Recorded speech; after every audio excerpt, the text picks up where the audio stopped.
आइए ले चलते हैं देश प्रदेश से जुड़ी हुई तमाम बड़ी खबरों की ओर। डेंगू बीमारी की वजह से मरीजों की संख्या लगातार बढ़ रही है, चाहे सरकारी अस्पताल हो या निजी अस्पताल। जबकि संचारी रोग और डेंगू बीमारी से बचने के लिए सरकार लगातार मुहिम चला रही है, फिर भी मरीजों की संख्या बढ़ती ही जा रही है, जो बहुत ही चिंता का विषय बना हुआ है। इसी विषय को लेकर उत्तर प्रदेश जनपद जौनपुर के मुगराबाई शाहपुर के कोदहू में स्थित हरि प्रभा वेलनेस ट्रस्ट के संचालक और स्वास्थ्य सलाहकार डॉक्टर सुधाकर दुबे से भारतीय सहारा संवाददाता वीरेंद्र कुमार की खास बातचीत हुई। क्या कहा हरि प्रभा वेलनेस ट्रस्ट के स्वास्थ्य सलाहकार सुधाकर दुबे जी, आप भी स्वयं सुन लीजिए। पेश है भारतीय सहारा के लिए वीरेंद्र कुमार की खास रिपोर्ट। नमस्कार, मैं वीरेंद्र कुमार और आप देख रहे हैं भारतीय सहारा समाचार।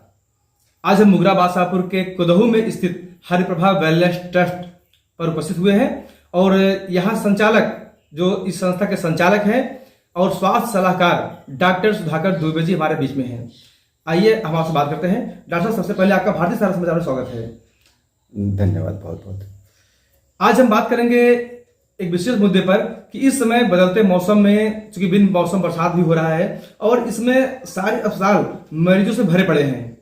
आखिर क्या वजह है, इसमें कौन सी बीमारियां फैल रही हैं और उससे बचने के क्या उपाय हैं? देखिए, ये बात सही है और अच्छा मुद्दा आपने उठाया है कि ये जो बिन मौसम की बरसात हो रही है वो निश्चित रूप से जो है बीमारियों को जो है न्योता दे रही है और आगे बढ़ा रही है।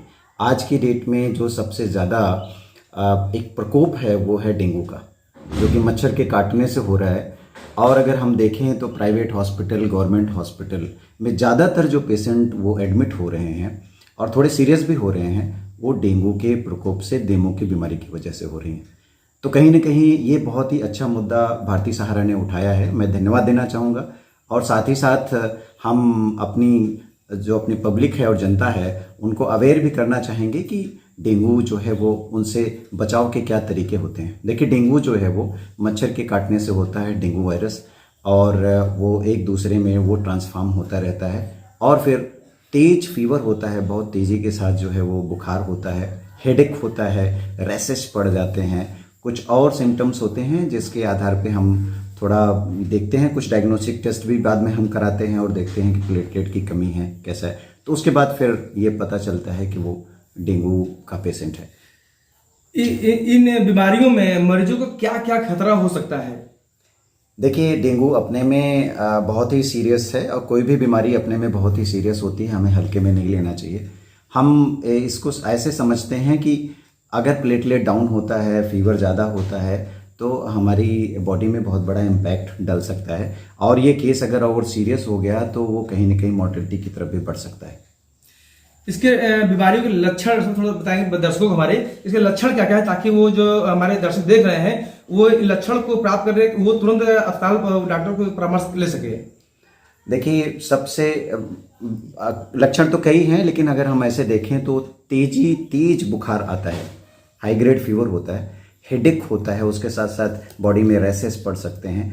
तो इस तरीके के कुछ लक्षण हैं जिसके आधार पे अगर हमें थोड़ा भी लगे तो हमें तुरंत जो है वो नज़दीकी जो फिजिशियन हैं उनसे संपर्क करना चाहिए और उसके बाद उनके जो है परामर्श के आधार पर जो है मेडिकेशन को स्टार्ट कर देना चाहिए।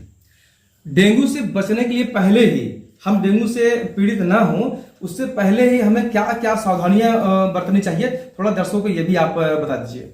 बहुत ही महत्वपूर्ण सवाल है। देखिए, कहते हैं कि जो है वो बचाव ही जो है वो उपचार है। अगर हम बीमारी को होने देते हैं तो हमारा कई तरीके से बहुत लॉस होता है।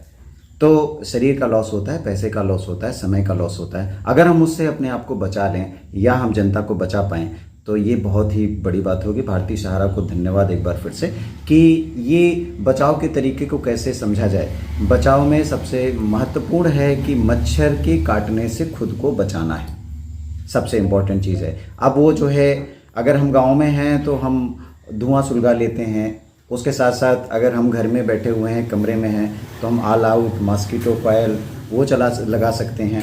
उसके साथ साथ जो है मच्छरदानी का उपयोग कर सकते हैं, जाली का उपयोग हम करें अपनी खिड़कियों में, दरवाज़ों में, जिससे कि जो है वो मच्छर जो है घर में ना आ सकें। साथ ही साथ जो है हमें इस बात का भी ध्यान रखना है कि आसपास जो है वो साफ़ सफाई हो, पानी न जमा हो पाए, इस बात का भी हमें विशेष ध्यान रखना है।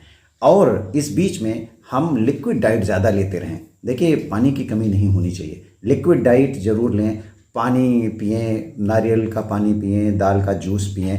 लिक्विड डाइट को हमें ज़्यादा बढ़ाना है। तो मान लीजिए कि अगर हम उसकी चपेट में आते भी हैं तो लिक्विड डाइट अगर रेगुलर चल रही है तो हमारी बॉडी में इतनी स्टेमिना होती है कि हम जो है मेडिकेशन के साथ साथ हम जल्दी रिकवर हो सकते हैं। चलिए डॉक्टर साहब, बहुत बहुत आपका धन्यवाद। आपने बहुत ही महत्वपूर्ण जानकारी हमारे दर्शकों को बताया। आपने जो है, हम आपको आगे भी स्वास्थ्य को लेकर इस तरह डॉक्टर से परामर्श आपको मिलता रहेगा जो है भारतीय सहारा समाचार के माध्यम से। बहुत बहुत धन्यवाद। आपका चहेता चैनल भारत सरकार की डिजिटल मीडिया आचार संहिता 2021 के अंतर्गत FCDN का सदस्य है। हम अपनी खबरों में FCDN की कोड ऑफ इथिक्स का पालन करते हैं। FCDN का सदस्य होना ही खबरों की प्रामाणिकता है।